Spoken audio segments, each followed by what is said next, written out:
Segera download Quran Tadabbur, dia meraih tafsir kebaikan. dalam genggaman Contoh, Anda. bulan Ramadan adalah bulan Al-Quran.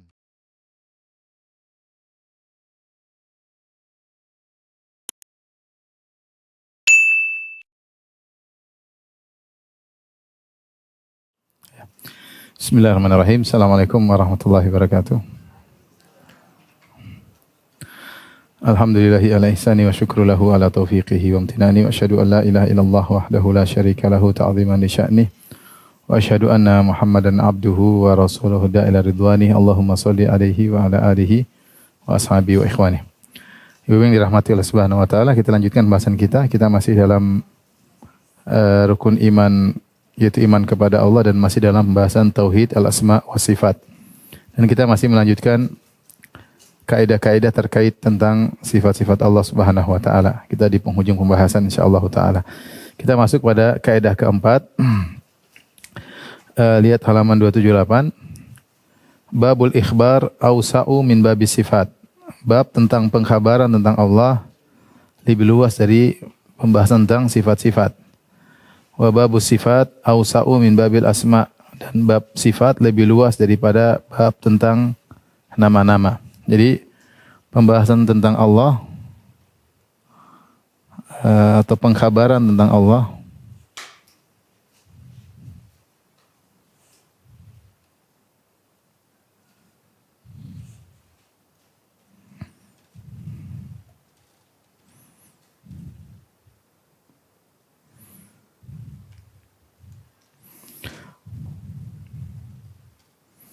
ada tiga. Misalnya namanya al-ikhbar. Al-ikhbar itu disebut dengan pengkhabaran, ya. Pengkhabaran. Yang kedua ada namanya as-sifat. Tentang sifat-sifat Allah. Kemudian juga atau sebelum sifat ada juga namanya al-af'al, ya, al-af'al. Ini perbuatan-perbuatan Allah. Kemudian ada yang namanya as-sifat, tentang sifat-sifat Allah. Kemudian ada namanya al-asma, tentang nama-nama Allah, ya. Sudah kita pelajari pada pertemuan sebelumnya terkait nama-nama Allah. Ini ada aturannya. Sebagaimana firman Allah, walillahil asmaul husna fad'uhu biha. Allah memiliki nama-nama yang terindah, maka berdoalah dengan nama-nama Allah tersebut. Nah, ini harus berdasarkan dalil, ya. Berdasarkan dalil, ya. Dalil dengan syarat-syaratnya, ya, dengan tiga syaratnya yang sudah pernah kita jelaskan. Dengan tiga syaratnya, yaitu nama-nama Allah. Syaratnya ada tiga. Ya, di antaranya dia berdoa dengan nama tersebut, kemudian dia secara maknanya walillahil asmaul husna, ya. Dia secara maknanya mengandung makna yang indah, tidak mengandung makna yang kemungkinan yang buruk, ya. Kemudian yang ketiga syaratnya harus datang dalam dalil. Tiga syarat. Ini sudah pernah kita sebutkan. Harus ada dalilnya, datang dalam nas. Kemudian tidak mengandung makna yang buruk.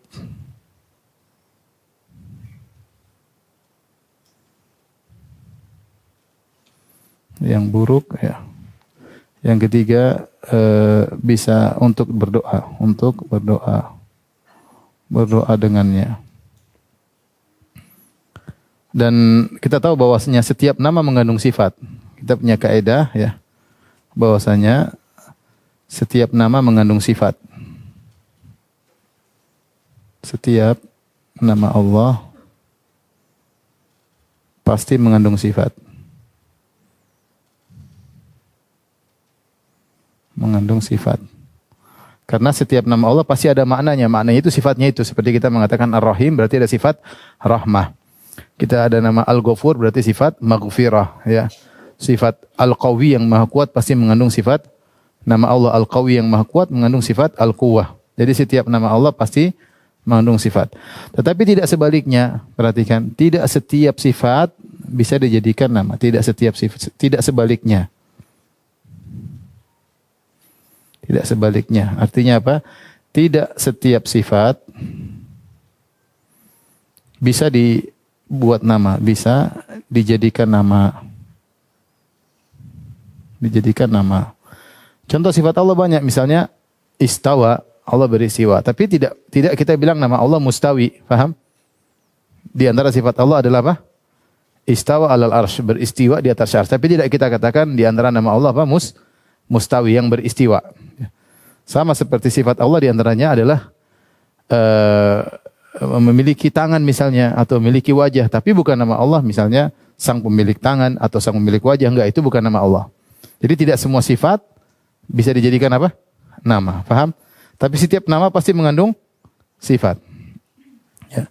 Setiap nama pasti mengandung, kita Ar-Rahim pasti mengandung nama Ar-Rahmah. Al-Ghafur pasti mengandung nama Al-Ghufran.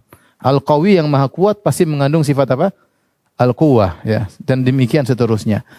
Tetapi tidak semua nama, tidak semua sifat bisa dijadikan apa? Nama. Contoh, Allah di antara sifatnya adalah istawa alal arsy, beristiwa. Tapi tidak kita katakan di antara nama Allah mustawi, ya.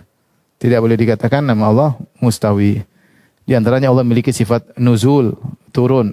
Tidak kita katakan Allah nazil, yang turun, tidak bisa.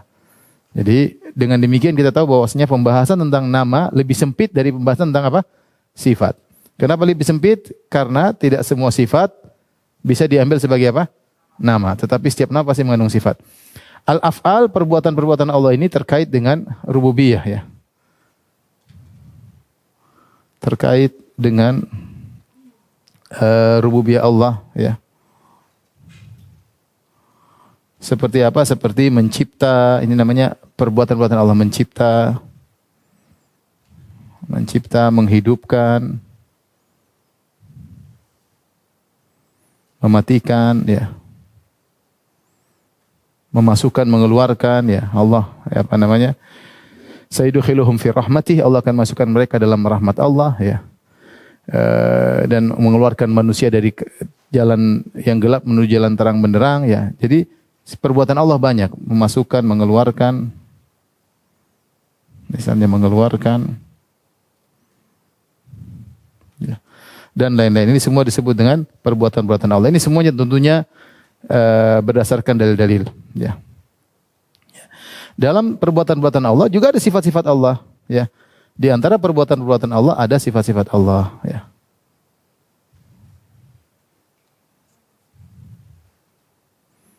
Di antara perbuatan-perbuatan Allah ada sifat-sifat Allah. Seperti contohnya, ya, di antaranya misalnya Allah merahmati, ya. Ini juga perbuatan Allah. Allah merahmati. Allah berbuat merahmati makhluknya misalnya. Allah misalnya mengampuni. Ini juga termasuk perbuatan.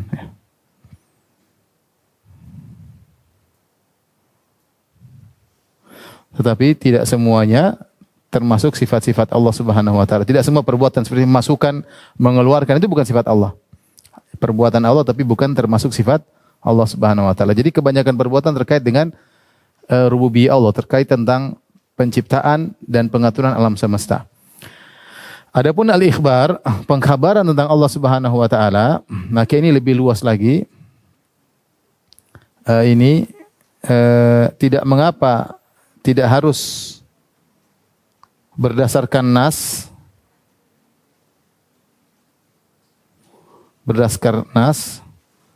tapi tidak boleh mengandung makna yang buruk.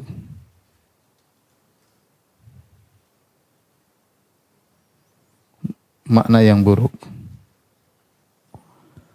Contohnya saya lihat sebutkan dalam halaman 279, Allah menamakan dirinya dengan syai' atau menyebut tentang dirinya, mengkhabarkan tentang dirinya dengan syai'. Qul ayyu syai'in. Katakanlah siapa yang akbaru syahadah, siapakah yang lebih kuat persaksiannya? Qulillah, dialah Allah. Di sini Allah sebut syai', syai' itu sesuatu. Siapakah yang atau sesuatu apakah yang lebih kuat persaksiannya? Di sini Allah menyebut dirinya dengan syai', yang mana asalnya adalah sesuatu. Ini bukan sifat, ini bukan nama, ini bukan perbuatan, tapi dia pengkhabaran. Allah mengkhabarkan dirinya dengan syai'. Allah adalah sesuatu, ya. Allah adalah sesuatu. Kita bisa mengabarkan Allah seperti kita mengatakan Allah adalah al-mawjud atau maha yang ada. Ya, ini tidak ada dalilnya secara tegas bahwasanya Allah al-mawjud, tapi kita bisa mengkhabarkan Allah dengan mengatakan Allah adalah yang maha ada, ya. Atau kita menamakan Allah dengan wajibul wujud. Wajibul wujud yang itu yang keberadaannya harus ada. Keberadaannya harus ada. Ini semua adalah pengkhabaran tentang Allah.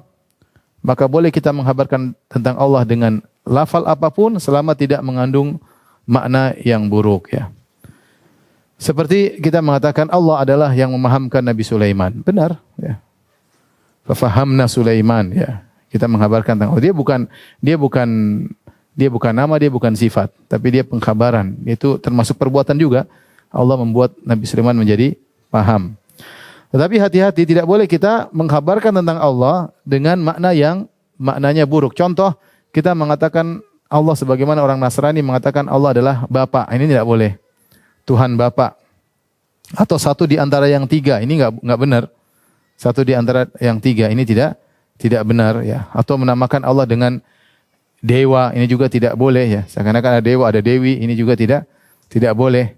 Jadi kita boleh mengabarkan tentang Allah dengan pengkhabaran meskipun tidak ada dalil yang tegas selama makna tersebut tidak mengandung makna yang buruk.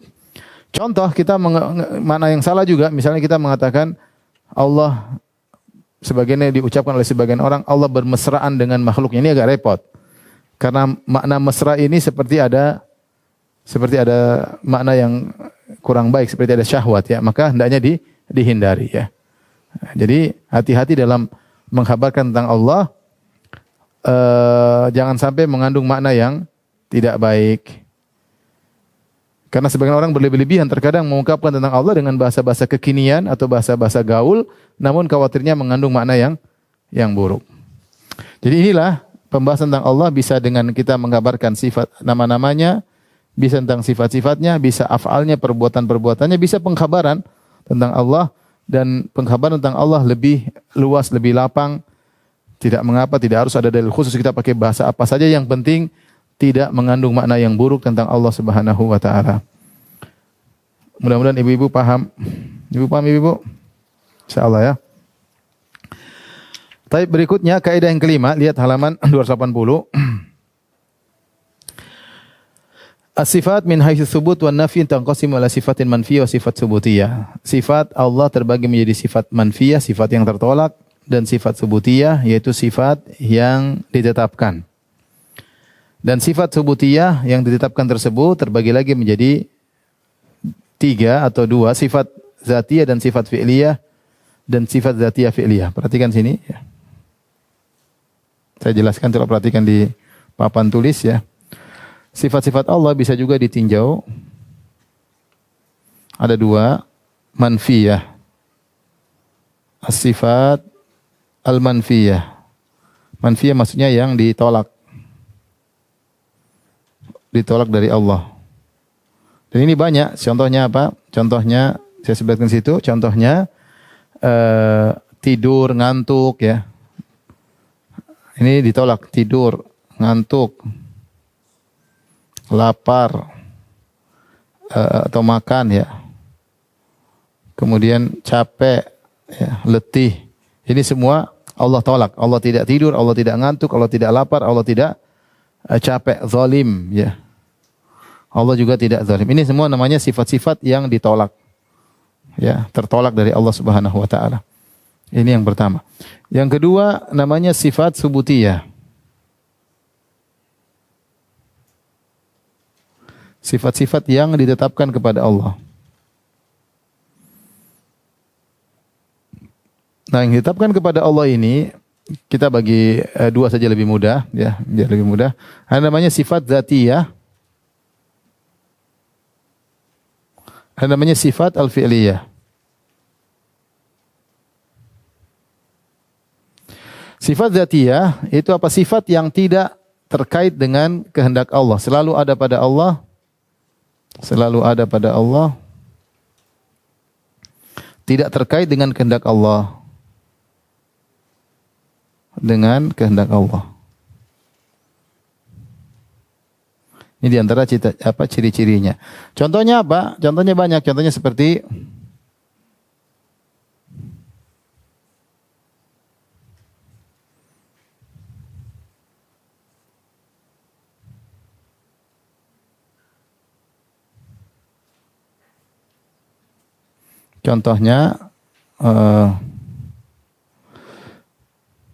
seperti apa? Tangan, zat.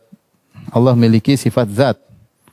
Dan ini selalu ada pada Allah dan tidak terkait dengan kehendak. Maksudnya kalau terkait dengan kehendak itu kalau Allah mau bikin, Allah bikin, kalau enggak. Itu namanya terkait dengan kehendak Allah. Jadi Allah selalu memiliki sifat ini. Tangan, zat, wajah misalnya. Sifat-sifat Allah, selalu Allah memiliki sifat-sifat tersebut ya. Seperti ketinggian ya, al-ulu, ketinggian Allah.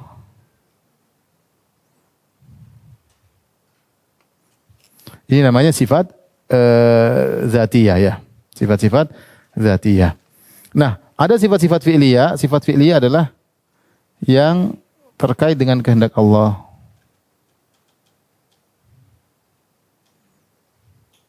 Ini juga banyak ya. Contohnya apa? Contohnya rahmat ya.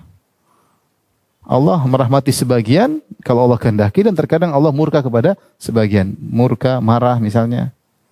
Ini kehendak Allah. Allah mau rahmat, Allah mau murka. Tidak selalu Allah merahmati, tidak selalu Allah murka. Ya. Jadi kapan Allah ingin bersifat dengan sifat tersebut Allah lakukan, jika tidak maka Allah tidak lakukan ya. Seperti sifat al-kalam, berbicara. Kapan Allah bicara, kapan tidak Allah tidak berbicara. Allah bicara Nabi Musa ketika Nabi Musa sudah ada, sebelum Nabi Musa tidak. Sebelum Nabi Musa ada, Allah belum berbicara dengan Nabi Musa. Kapan Allah berbicara dengan Nabi Musa alaihissalam?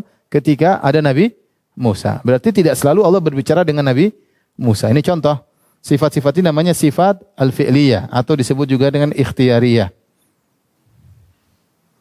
Al-ikhtiyariyah, yaitu terkait dengan kehendak Allah, terkait dengan kehendak Allah.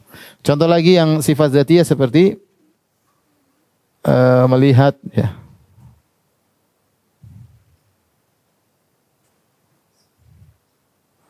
Melihat, mendengar, kemudian apa? Qudrah ya. Kekuasaan, ini banyak ya. Qudrah, kemudian ilmu ya. Ini semua sifat-sifat zatiyah Allah Subhanahu wa taala. Allah senantiasa bersifat dengan sifat-sifat ini. Namanya senantiasa bersifat dengan sifat-sifat ini. Adapun sifat rahmat, murka, berbicara misalnya ya. Istiwa, tertawa misalnya, gembira ya. Gembira ya. Tertawa dalam hadis-hadis disebutkan ya. Ini tidak senantiasa. Tidak senantiasa. Tapi Allah lakukan jika Allah berkehendak.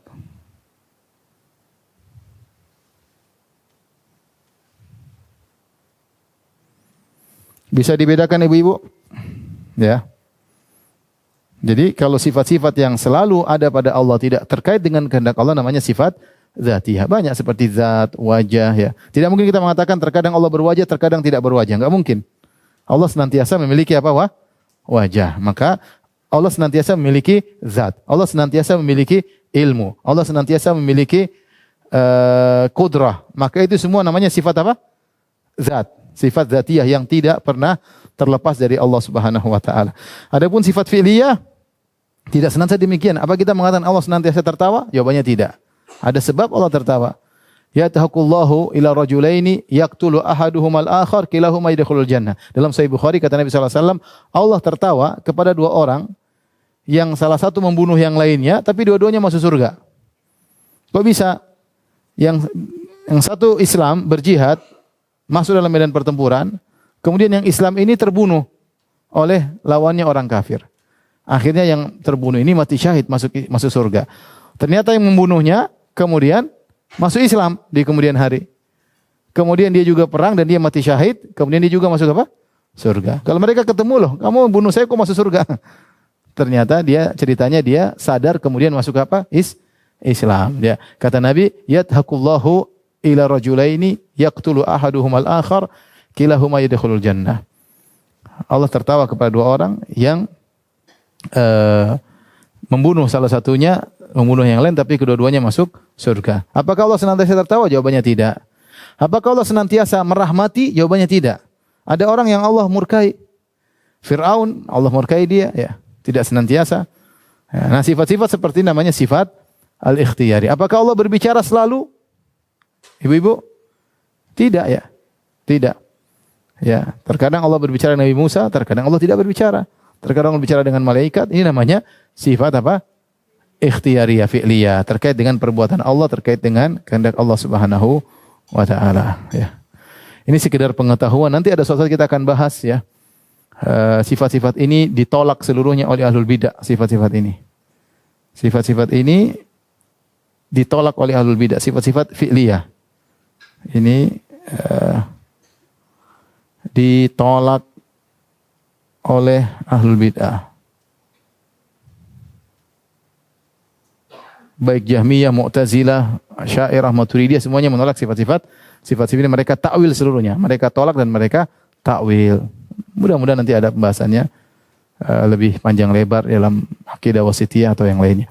Baik, sampai sini kita lanjut lagi. Paham Ibu? Belum hang kan? Belum. Sabar ya. Kita lanjut. Lanjut ya. Mau difoto dulu? Ya, difoto dulu lah, biar ada bekasnya ya.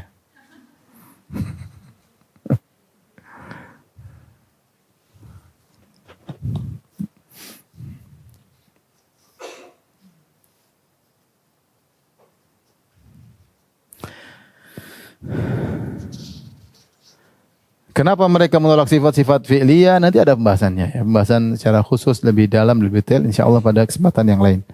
Ya, kita ingin membahas secara global saja. Ya. Taib, kita lanjut pada kaidah yang keenam. Al-qawlu fi sifat far'un an qawli fi dzat. Kaidah yang keenam, ini sudah sering kita bahas. Pembahasan tentang sifat merupakan turunan dari pembahasan tentang zat. Ini adalah kaidah penting. Bahwasanya pembahasan tentang sifat adalah cabang atau turunan dari pembahasan tentang zat. Maksudnya apa? Kalau zatnya kita ketahui, maka kita ketahui sifat-sifatnya. Kalau zatnya tidak kita ketahui, tidak akan mengetahui apa? Sifat-sifatnya. Ya. Contoh, kita bilang manusia, kita tahu sifat-sifatnya karena kita tahu zat manusia. Tetapi ruh kita nggak tahu. Kita tidak pernah melihat zat ruh, sehingga kita tidak tahu bagaimana sifat-sifat ruh secara detail. Kecuali sekedar yang dikabarkan oleh Nabi SAW bahwasanya ruh itu bisa dalam tubuh dan bisa keluar. Dalam hadis kata Nabi SAW, Inna ruha idha kharajat tabi'ahal basar. Sungguhnya ruh itu kalau keluar dari tubuh manusia maka mata akan mengikuti. Ketika dia keluar mata akan mengikuti. Cuma itu yang kita tahu. Lebih daripada itu kita nggak tahu. Ruh dari unsur apa, bagaimana tersebar dalam tubuh kita nggak ngerti. Jadi kita tidak mungkin membahas tentang kaifiyat sifat. Kita tidak mungkin membahas tentang bagaimananya sifat kalau kita tidak tahu bagaimana zat tersebut. Dari sini kita tahu bahwasanya tidak mungkin kita mengetahui kaifiyat bagaimananya sifat-sifat Allah karena kita tidak bakalan tahu bagaimana zat Allah Subhanahu wa taala. Jangankan Allah, ruh saja kita tidak tahu, jangankan ruh jin saja kita tidak tahu, jangankan jin malaikat saja kita tidak tahu bagaimananya. Sehingga ketika seorang berkata, "Kamu menetapkan tangan Allah." Bagaimana tangan Allah? Kita bilang, kita tidak tahu. Kabarkan dulu kepadaku bagaimana zat Allah. Kalau kau bisa kabarkan kepadaku bagaimana zat Allah, aku akan kabarkan kepadamu bagaimana tangan Allah. Paham? Kalau ada yang bertanya, Allah beristiwa. Bagaimana istiwanya Allah? Kita bilang, kabarkan dulu padaku bagaimana zat Allah. Kalau engkau bisa kabarkan kepadaku bagaimana zat Allah, aku akan bisa kabarkan bagaimana istiwanya Allah. Kalau ada yang bertanya, kamu bilang Allah turun ke langit dunia. Kita bilang, iya, hadis-hadis menunjukkan akan tersebut. Nabi menjelaskan. Lah bagaimana cara turunnya Allah? Kita bilang kita enggak tahu. Kalau saya mau tahu, kabarkan dulu kepadaku bagaimana zatnya Allah. Kalau kamu bisa kabarkan kepadaku bagaimana zat Allah, kita akan kabarkan bagaimana turunnya Allah. Ketika zat Allah tidak diketahui, maka kita tidak bakalan tahu bagaimana istiwanya, bagaimana nuzulnya, ya, bagaimana sifat-sifat Allah Subhanahu wa taala, bagaimana tangannya, bagaimana wajahnya, kita enggak bakalan tahu. Cuma sebatas yang dikabarkan oleh Nabi SAW. Misalnya wajah Allah, Nabi hanya mengabarkan wajah Allah adalah siapa yang melihatnya maka dia akan merasakan puncak kelezatan dan dia akan melupakan nikmat-nikmat surga yang lain. Tapi bagaimana wajah Allah kita tidak tahu. Kemudian juga Rasulullah mengabarkan lau hijabuhun nur, sungguhnya ada hijab Allah cahaya. Lau kasyafahu la ahraqat subhatu wajhi man taha ilahi basaru min khalqih. Ada hijab yang cahaya yang menghalangi Allah Subhanahu wa taala sehingga orang tidak bisa melihat Allah. Ketika Nabi SAW ditanya ketika Isra Mi'raj, ditanya oleh sahabat, "Hal ra'aita rabbak?" Ya Rasulullah, apakah engkau melihat Rabbmu karena kau sudah dekat dengan Allah pada Isra Mi'raj? Kata Nabi SAW, "Nurun anna arahu." Ada cahaya bagaimana aku bisa melihat Allah. Jadi ada cahaya yang menghalangi, ada hijab. Hijab itu kalau diangkat kata Nabi SAW, hijabuhun nur. Hijab Allah adalah cahaya. Lau kasyafahu, kalau cahaya tersebut Allah singkap, la ahraqat subhatu wajhi man ta ilai basar min khalqi. Maka cahaya wajah Allah akan membakar seluruh makhluk yang terlihat oleh Allah Subhanahu wa taala. Kita hanya tahu sekitar itu. Jadi wajah Allah tidak sama dengan wajah makhluk, ya. Intinya kalau kita tidak tahu bagaimana zat Allah, kita tidak bakalan mengetahui bagaimana sifat. Kenapa kaedahnya? Karena pembahasan tentang sifat merupakan cabang dari pembahasan tentang apa? Zat. Ibu-ibu paham, ibu-ibu? Kalau ada yang tanya, Allah punya tangan, jawabannya apa? Punya. Bagaimana tangannya Allah? Bagaimana jawabannya? Wallahu alam. Kenapa wallahu alam? Karena kita tidak tahu zat Allah. Intinya gitu aja. Ya. Paham ibu? Taib, kaidah yang ketujuh. Al-qaulu fi ba'dhi sifat kal qauli fi ba'dil akhar. Ini penting juga ya, pembahasan.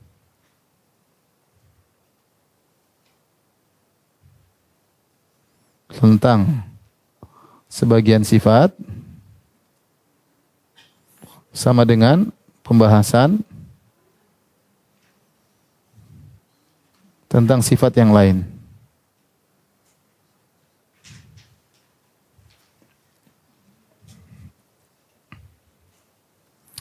Taib, ini kaidah penting untuk membahas. Ini kaidah ini penting untuk apa? Membantah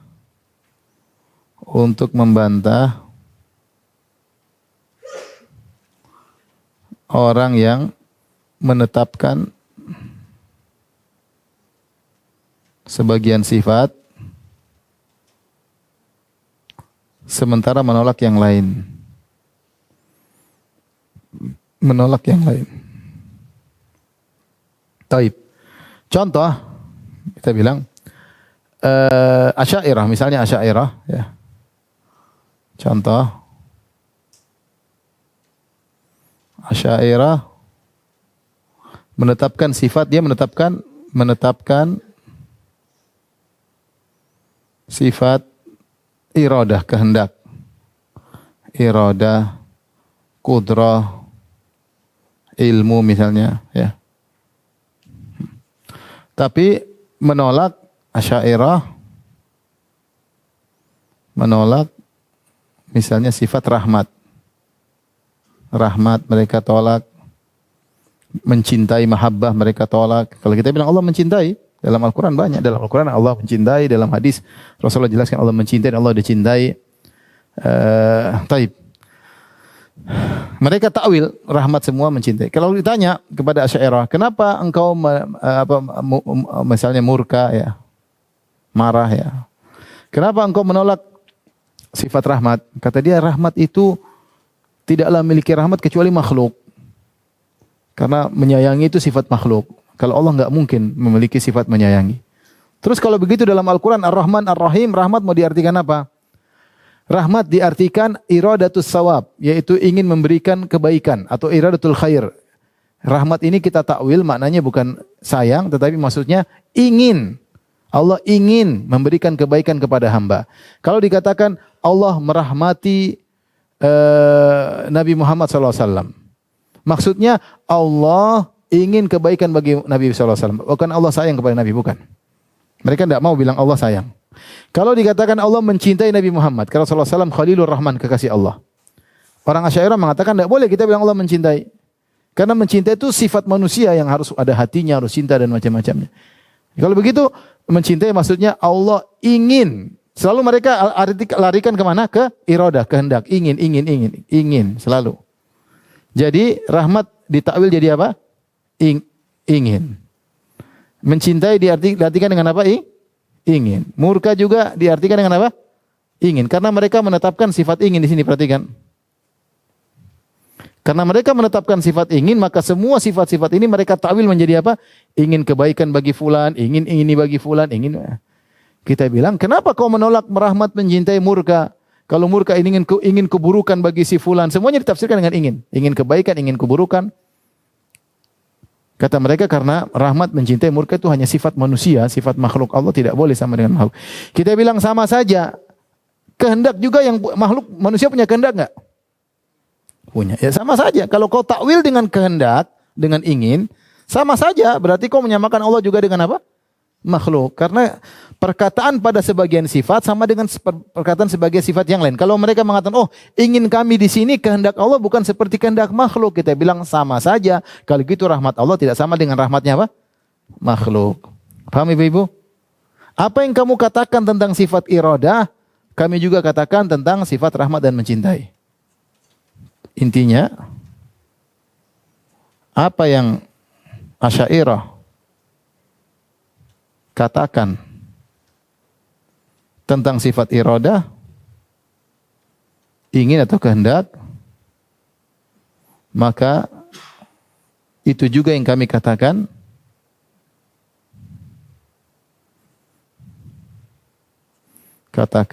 pada sifat rahmat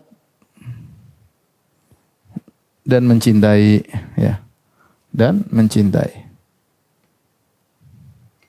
Ini repot. Sekarang kita orang awam mengakui enggak Allah mencintai Nabi Muhammad? Ya, kita bilang, oh, Nabi Muhammad kekasih Allah, Allah sangat cinta pada Nabi Muhammad. Mereka bilang enggak boleh bilang. Cuma mereka enggak berani terang-terangan, mereka enggak berani mengatakan Allah tidak mencintai Nabi Muhammad. Mereka enggak berani. Karena kalau dia bilang itu tercela, masa Allah tidak cinta Nabi Muhammad. Mereka mencintai maksudnya apa? Allah ingin kebaikan kepada Nabi Muhammad. Dan beda, kita manusia ngerti. Beda ada antara mencintai dengan kehendak. Beda atau tidak? Beda. Kenapa kau mentakwilkan mencintai berarti berkehendak? Karena berkehendak itu mungkin Allah miliki karena tidak sama dengan makhluk. Kehendak Allah tidak sama dengan kehendak makhluk. Kita bilang sama saja kalau begitu. Kamu bilang kehendak Allah tidak sama dengan kehendak makhluk. Kita bilang juga cinta Allah tidak sama seperti cinta apa? Makhluk. Rahmat Allah tidak sama dengan rahmat makhluk. Murkanya Allah tidak sama dengan murkanya makhluk. Inilah pembahasan tentang kaidah, pembahasan tentang sebagian sifat sama dengan pembahasan tentang sifat yang lain. Paham enggak ibu-ibu? Paham atau tidak? Salam. Coba saya urutkan lagi, ya. Asy'ariyah menolak sifat mencintai, merahmati. Kenapa kata mereka? Karena merahmati dan mencintai adalah sifatnya makhluk. Kalau gitu mereka tolak, mereka takwil kepada apa? Sifat apa? Iradah. Nah kita bantah, kita bilang lah, iradah juga makhluk punya iradah enggak? Saya punya iradah, kamu punya iradah. Sama saja kalau begitu. Kata mereka iradahnya Allah tidak sama dengan iradahnya apa? Makhluk. Kita bantahnya bagaimana? Kalau kamu mengatakan iradah Allah tidak sama iradah makhluk, maka demikian juga cintanya Allah dan kasih sayangnya Allah tidak sama dengan cintanya makhluk dan kasih sayang apa? Makhluk. Kasih sayang Allah di luar daripada khayalan kita. Paham ibu-ibu? Sampai sini paham? Baik. Nah, sekarang kita akan bahas tentang sejarah munculnya bid'ah-bid'ah penolakan sifat. Lihat halaman 283.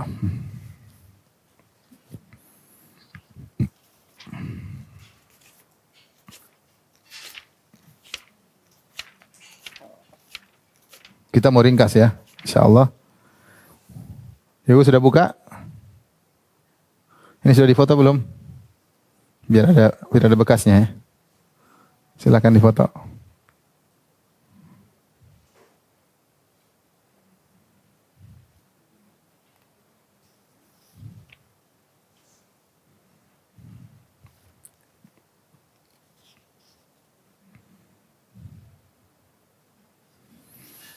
Baik, saya akan jelaskan tentang sejarah munculnya bid'ah. Ya, ini secara ringkas insyaallah.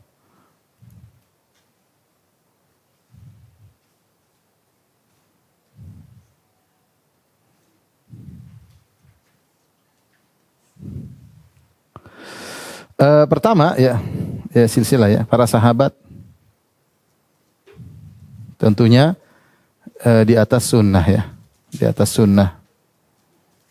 Dan Nabi telah menjelaskan secara detail ya. Nabi SAW menjelaskan semuanya secara detail. Sampai masalah buang hajat pun Rasulullah SAW mengajarkan tentang adab-adabnya. Adab berhubungan, adab buang hajat, ya, adab berkeluarga, adab makan, adab minum, adab bertetangga. Semuanya Rasulullah SAW sudah jelaskan sehingga agama sudah lengkap. Allah telah berfirman, Al-yawma akmaltu lakum dinakum. Pada hari ini telah aku sempurnakan bagi kalian agama kalian. Termasuk yang sudah dijelaskan, termasuk diantaranya tentang sifat-sifat, tentang nama-nama dan sifat-sifat Allah. Ya. Rasulullah sudah jelaskan dengan detail. Rasulullah sebutkan Allah mencintai, Allah merahmati dengan dalam Al-Quran, dalam hadis banyak sekali. Dan Rasulullah tidak pernah mentakwil sama sekali. Nabi tidak pernah mentakwil sama sekali.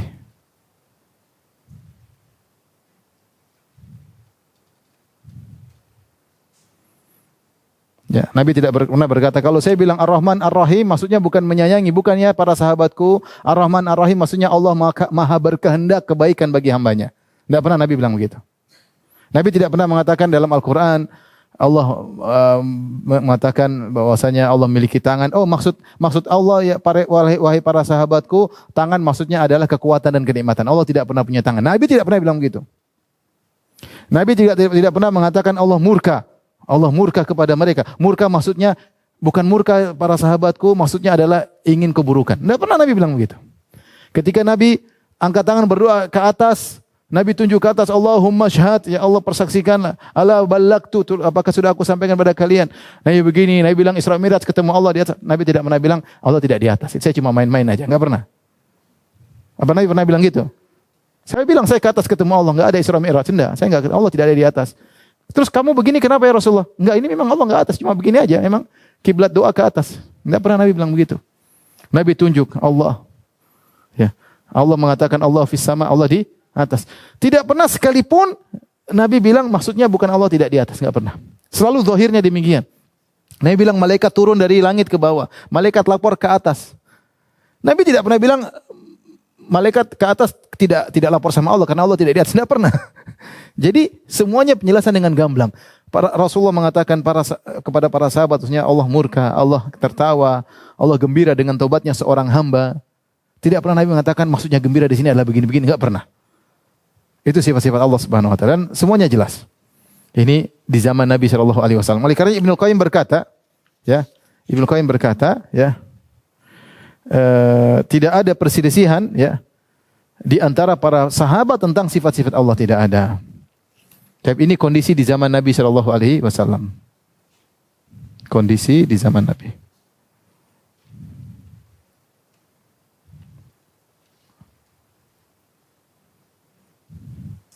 Kemudian bid'ah pertama kali muncul, ya. Dan Rasulullah sudah ingatkan, Rasulullah SAW sudah ingatkan, kalau saya meninggal, ya kata Rasulullah, fa innahu may ya'ish minkum, siapa yang hidup setelahku, fa sayara ikhtilafan katsira. Maka dia akan melihat banyak perselisihan dalam masalah agama, banyak perselisihan. Jalan keluarnya bagaimana? Fa alaikum bi sunnati, hendaknya kalian berpegang teguh dengan sunnahku, wa sunnatil khulafa'ir rasyidin, dan berpegang teguhlah dengan sunnah para khulafar rasyidin. Addu 'alaiha bin nawajidh, gigitlah sunnah tersebut dengan geraham kalian. Wa iyyakum muhdatsatil umur, waspadalah kalian dari perkara-perkara yang baru dalam agama. Fa inna kulla bid'atin dhalalah, karena setiap perkara baru yang dalam agama adalah bid'ah. Baik, setelah itu berikutnya di zaman, ya, di zaman Utsman bin Affan. Utsman bin Affan dibunuh atau tidak? Dibunuh. Atas provokasi radhiyallahu anhu, atas provokasi Abdullah bin Saba. Abdullah bin Saba ada yang mengatakan dia Yahudi masuk Islam dalam rangka merusak Islam dari dalam, maka dia memprovokasi masyarakat untuk mendemo Utsman, akhirnya mengepung rumah Utsman, akhirnya Utsman terbunuh dalam kondisi membaca Al-Quran. Itu inilah awal munculnya bid'ah ketika disebut terbunuhnya Utsman, Maqtal Utsman. Kalau tidak salah tahun 35 Hijriah. 35 Hijriah awal terbunuhnya Utsman bin Affan. Setelah Utsman bin Affan, kemudian khalifah siapa? Ali bin Abi Thalib. Radhiyallahu taala anhu. Nah, Ali bin Abi Thalib ini di zaman dia muncul dua bid'ah ya. Muncul dua bid'ah. Tapi ini belum terkait dengan asma wa sifat. Muncul namanya Khawarij yang mengkafirkan Ali.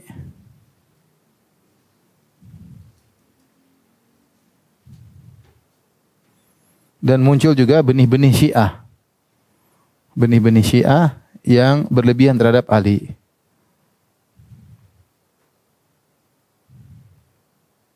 Ali bin Abi Thalib. Tapi ini belum tentang asma wa sifat. Khawarij, mereka menuduh Ali bin Abi Thalib berhukum dengan hukum selain Allah, maka mereka membunuh Ali bin Abi Thalib. Maka datanglah seorang namanya Abdurrahman bin Muljim di bulan Ramadan. Dia pun datang kemudian menikam Ali bin Abi Thalib di kepalanya sebelum sholat subuh. Dan dia merasa dengan membunuh Ali, dia akan mendapatkan surga yang tertinggi. Ya. Maka akhirnya Ali bin Abi Thalib meninggal gara-gara tersebut. Sebelumnya ada orang-orang yang berlebihan kepada Ali. Disebut oleh Ibnu Hajar dengan sanad yang hasan. Sekelompok orang mengatakan Ali engkau adalah Tuhan. Sampai Ali suruh mereka bertobat. Mereka tidak mau bertobat. Akhirnya Ali bilang bakar mereka. Karena mereka menganggap Ali sebagai apa? Tuhan. Mereka tidak mau bertobat. Akhirnya digalilah parit, dinyalakan api. Mereka dibakar hidup-hidup dan mereka tetap mengakui Ali sebagai apa? Tuhan. Dan mereka justru mengatakan tidak ada yang menyiksa dengan api kecuali Tuhan, kata mereka. Jadi Ali ini Tuhan. Makanya ketika Ali membakar orang-orang tersebut, diprotes oleh Ibnu Abbas. Ibnu Abbas mengatakan tidak pantas Ali bin Abi Thalib radhiyallahu anhu membunuh mereka dengan membakar karena la yu'adzib binnar illa rabbun nar. Tidak ada yang menyiksa dengan api kecuali sang pencipta api, yaitu siapa? Allah Subhanahu wa taala. Tapi intinya benih-benih ini mulai muncul di zaman Ali bin Abi Thalib, dua kelompok. Ada Khawarij, ada Syiah. Namun ini semua belum terkait dengan apa? Dengan asma wa sifat. Kemudian di akhir zaman sahabat,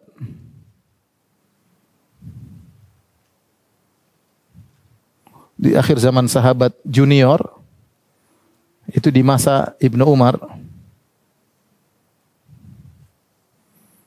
muncul bid'ah Qadariyah.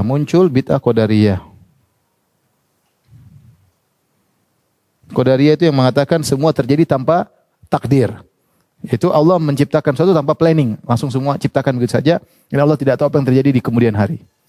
Ya, ini muncul di zaman Ali bin Abi Thalib, halaman 287, di akhir zaman Ibnu Umar, halaman 287. Dalam hadis yang panjang, seorang namanya Ma'bad al-Juhani di Basrah, dia berbicara tentang ilmu sehingga dia berdalam-dalam, akhirnya dia berkesimpulan tidak mungkin Allah menciptakan segala sesuatu dengan planning terlebih dahulu. Planning kita sebut dengan takdir.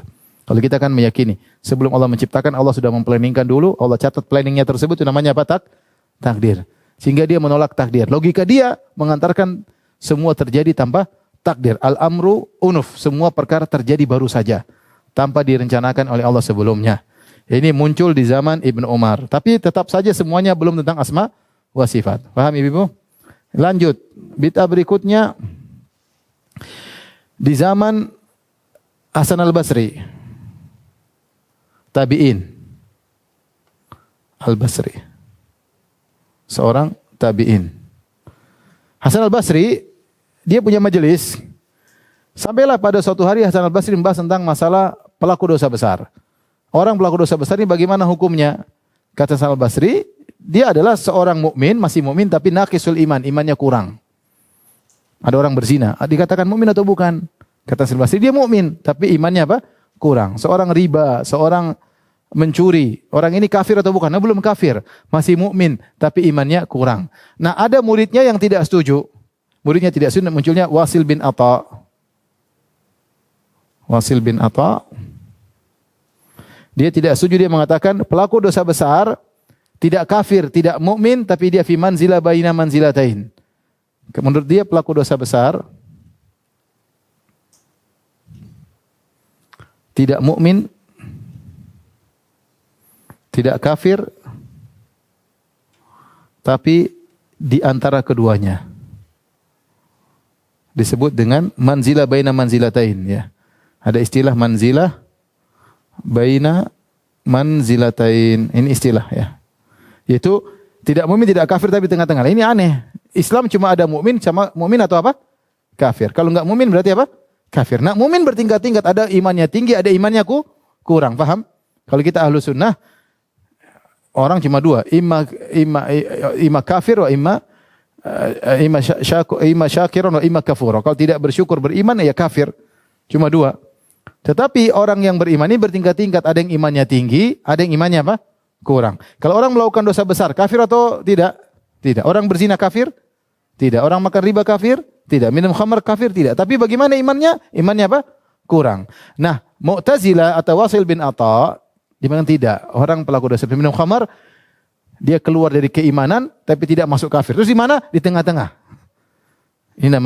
Ini bid'ah baru, namanya bid'ah Mu'tazilah. Yang pertama kali mencetusnya ini namanya Mu'tazilah, ya.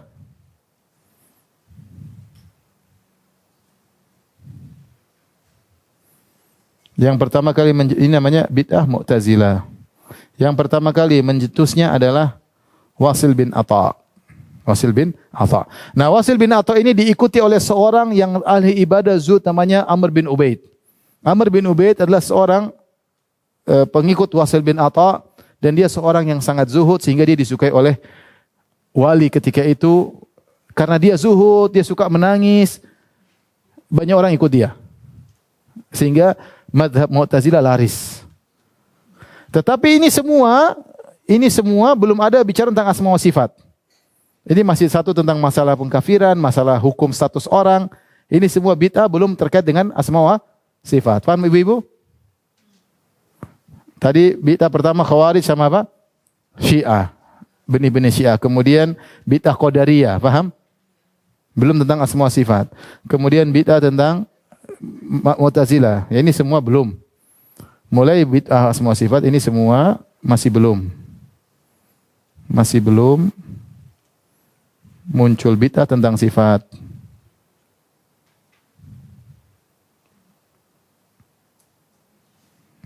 Paham ibu-ibu? Baik. Saya lanjutkan. Silakan difoto, saya lanjutkan.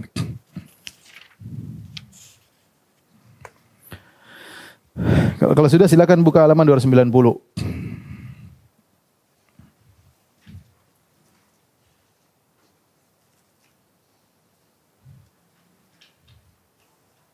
Udah ya? Baik. Kita lanjut. Ya. Awal mula bid'ah semua sifat.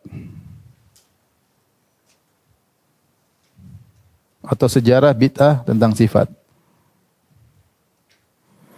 Sejarah bid'ah penolakan sifat.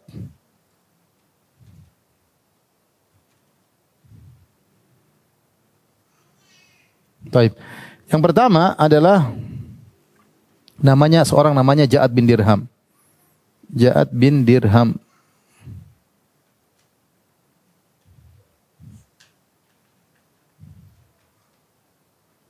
Bin Dirham. Ini yang pertama kali munculkan bid'ah tentang asma wa sifat ya. Ja'ad bin Dirham ini dia menolak dua sifat. Dia menolak dua sifat, Ja'ad bin Dirham dulu. Nanti muridnya baru bin Jam Safwan. Dua sifat. Dua sifat tersebut. Yang pertama adalah sifat berbicara. Yang kedua sifat mencintai. Dia yang pertama kali. Dia mengatakan Allah berfirman wa kallamallahu Musa taklima. Allah berbicara dengan Allah dengan bicara yang sebenarnya. Kata dia, lam yukallimillahu Musa taklima. Allah tidak pernah ngomong sama Nabi Musa. Allah juga berfirman wattakhadallahu Ibrahim khalila. Allah menjadikan Ibrahim sebagai kasih Allah. Kata dia, walam yattakhid Ibrahim khalila. Allah tidak pernah menjadikan Ibrahim sebagai kasihnya. Sehingga dia menolak dua sifat. Padahal dalam Al-Qur'an ada. Sifat tersebut sifat berbicara dengan sifat apa? Mencintai. Akhirnya dia dibunuh. Dipenggal oleh Khalid Al-Qasri pada waktu Idul Adha. Khalid Al-Qasri, Amir ya, Al-Qasri.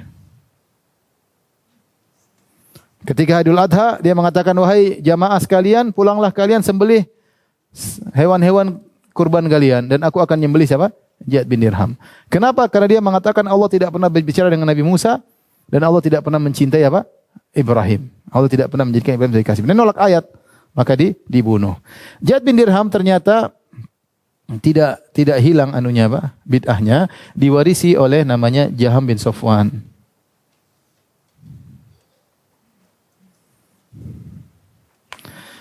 Ar-Rasibi, Samarqandi Ar-Rasibi ya.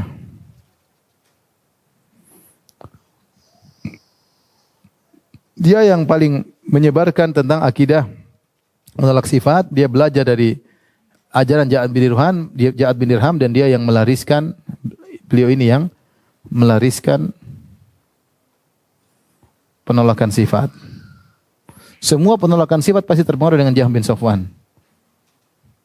Kenapa dia terpengaruh? Karena dia terpengaruh dengan banyak syubhat. Ketika zaman tersebut ya, di zaman tersebut banyak sekali, maksud saya buku-buku filsafat yang mulai diterjemahkan dalam bahasa Arab.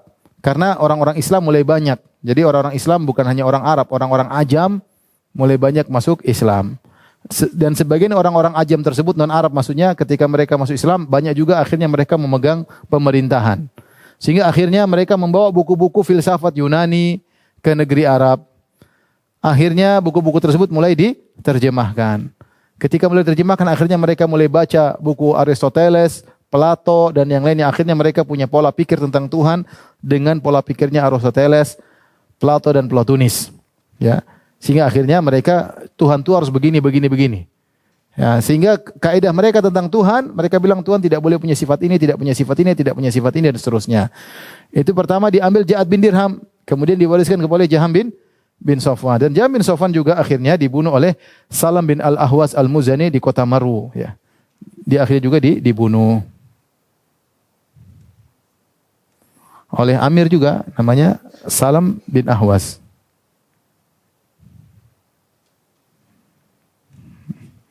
Namun apakah Jaham bin Safwan setelah meninggal kemudian ajarannya menghilang? Tidak. Kemudian akhirnya Jaham bin Safwan ini mewariskan ilmunya kepada Mu'tazilah. Nah, Mu'tazilah sekali ini berbeda. Kalau Mu'tazilah tadi yang kita sebutkan pertama kali berbicara tentang status orang bukan kafir, bukan mukmin. Mu'tazilah belakangan mulai berbicara tentang menolak sifat, yakni Mu'tazilah ya. Mu'tazilah di antaranya yang terkenal di zaman Imam Ahmad dan sebelumnya contohnya seperti Bishr al-Marisi di zaman Imam Ahmad bin Abi Du'ad. Ahmad bin Abi Du'ad yang menjadi qadhi, kemudian dia menangkap Imam Ahmad, kemudian Imam Ahmad disiksa di zaman dia. Kemudian setelahnya ada Bishr al-Marisi. Al-Marisi yang dibantah oleh Utsman bin Sa'ad Ad-Darimi dalam kitabnya. Ini tokoh-tokoh Mu'tazilah di zaman Imam Ahmad, kemudian di zaman murid Imam Ahmad, di antara murid Imam Ahmad adalah Darimi. Setelah Mu'tazilah maka muncullah bid'ah-bid'ah berikutnya namanya Kullabiyah ya. Muhammad bin Sa'id bin Kullab ya. Muhammad bin Sa'id bin Kullab. Muncullah suatu firqah namanya Al-Kullabiyah. Al-Kullabiyah. Setelah itu muncul lagi dua yang mirip, yaitu Al-Asy'ariyah sama Al-Maturidiyah.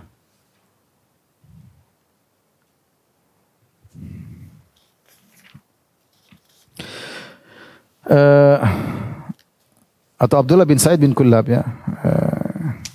Kemudian Abu Hasan Al-Asy'ari, Asy'ariyah ya. Abu Hasan Al-Asy'ari wafat pada tahun 324. Al-Maturidiyah Abu Mansur Al-Maturidi ya wafat pada tahun 333. Abu Mansur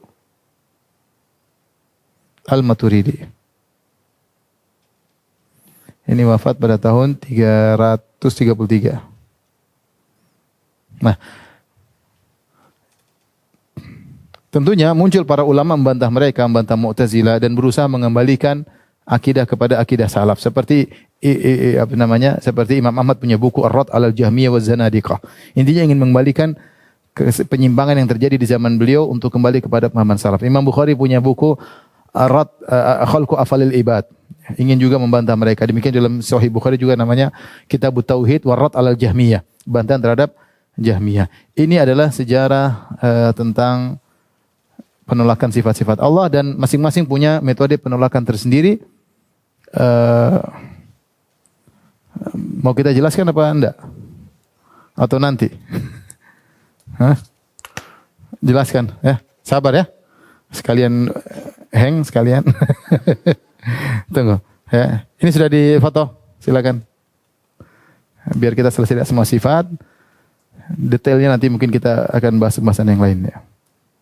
Pertemuan berikutnya kita masuk tentang iman kepada malaikat. Taib, jadi kita ada namanya Ja'ad bin Dirham, kita ada namanya Jahmiyah ya. Jahmiyah, kita ada namanya Mu'tazilah ya. Kita ada namanya Kullabiyah, Abdullah bin Sa'id ya, bukan Muhammad ya. Abdullah. Kemudian ada namanya Asy'ariyah, kita ada namanya Maturidiyah. Baik, sekarang pembahasan singkat tentang akidah mereka ya. Ringkasan akidah para penolak sifat. Baik. Mereka terbagi menjadi dua secara global. Pertama, yang menolak seluruh sifat.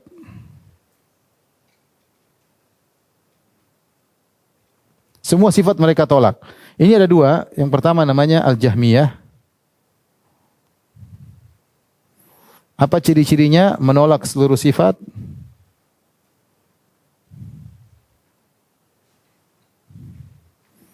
Dan menolak nama-nama Allah. Kecuali sebagian yang mereka katakan majaz. Ini Jahmiyah. Kemudian Mu'tazilah.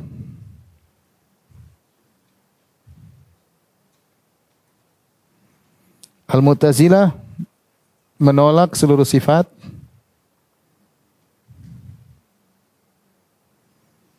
Tapi menetapkan seluruh makna, menetapkan nama-nama Allah. Tapi nama-nama tersebut kosong dari sifat. Tapi nama-nama tersebut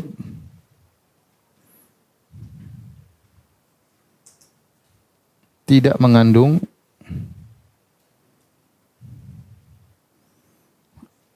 sifat Allah. Kalau kita ahlu sunnah, kita bilang Allah Ar-Rahim, berarti mengandung makna apa?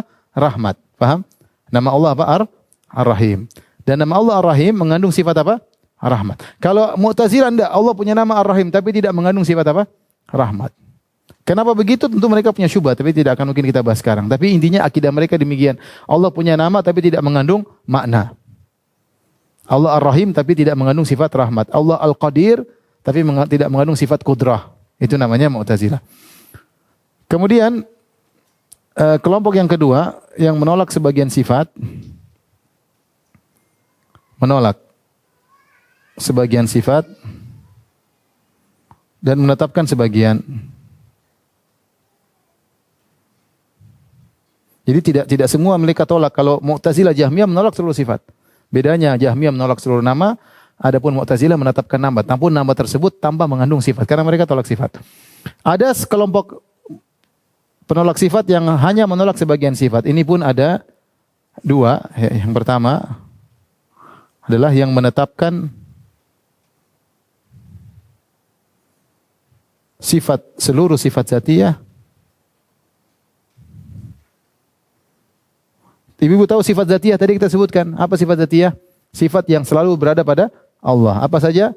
Zat, wajah, tangan, ketinggian, ya, dan lain-lainnya. Kudrah, ya, ilmu, itu namanya sifat zatiyah.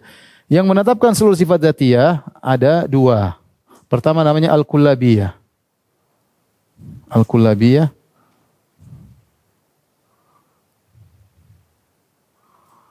Kullabiyah. Kemudian Asy'ariyah terdahulu, mutaqaddimin, terdahulu. Sepertinya Abu Hasan Al-Asy'ari menetapkan seluruh sifat. Abu Hasan Al-Asy'ari menetapkan sifat Allah di atas, Allah punya wajah, Allah punya dua mata, dia sifatkan, dia tetapkan. Ini mereka menetapkan seluruh sifat dzatiyah, tapi mereka menolak seluruh sifat fi'liyah. Mereka menolak atau mentakwil seluruh sifat fi'liyah. Ini. Jadi kalau sifat yang rahmat, mencintai, ini semua mereka takwil, mereka tolak. Ini namanya Kullabiyah sama Asy'ariyah. Model yang berikutnya menolak seluruh sifat fi'liyah. Sifat fi'liyah masih ingat Ibu? Sifat fi'liyah yang terkait dengan kehendak Allah, mencintai, merahmati, murka dan yang lainnya ya. Mereka menolak sifat fi'liyah dan menetapkan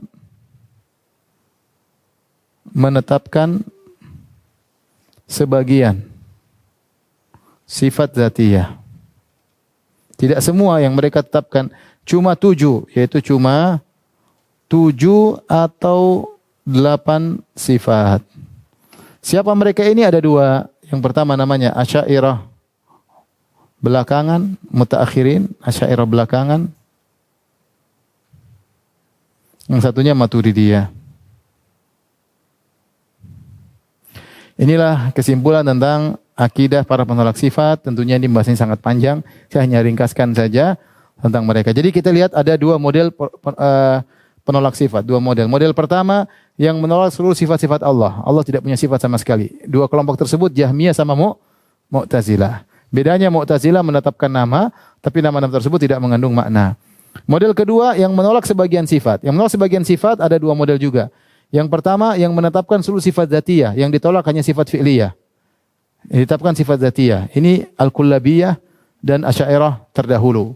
Semua sifat dzatiyah mereka tolak. Mereka tetapkan. Sifat tangan, sifat wajah mereka tetapkan, enggak ada masalah. Yang mereka tolak itu sifat rahmat, sifat mencintai, mereka takwil. Adapun model kedua menolak seluruh sifat fi'liyah tapi hanya menetapkan sebagian sifat dzatiyah. Sifat dzatiyah yang mereka tetapkan cuma 7, yaitu apa? Hayat, sama, hidup, mendengar, melihat, berbicara, ilmu, kudrah, ya iradah. 7 sifat saja. Ditambah dengan Maturidiyah takwin. Jadi mereka tidak menetapkan seluruh sifat dzatiyah tapi hanya menetapkan sebagian sifat dzatiyah. Masing-masing punya syubhat. Yang lebih selamat ahlu sunnah wal jamaah menetapkan seluruh sifat-sifat apa? Allah. Allah bilang tentang dirinya, kita tetapkan. Allah bilang dia begini, kita tetapkan. Yang lebih tahu tentang Allah siapa? Allah Subhanahu wa taala. Yang lebih tahu tentang Allah nabinya. Kalau nabi bilang Allah begini, kita tetapkan. Tanpa menyamakan Allah dengan apa?